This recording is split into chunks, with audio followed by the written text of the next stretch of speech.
मोठ्या वादात सापडलेला अनगर ग्रामपंचायत निवडणुकीचा निकालही हाती आलेला आहे। भाजपच्या प्राजक्त पाटील यांना बिनविरोध त्यांचा विजय घोषित करण्यात आलेला आहे।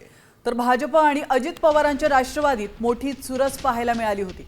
मात्र अखेर राजन पाटील यांच्यासून प्राजक्त पाटील यांना विजयी घोषित करण्यात आले।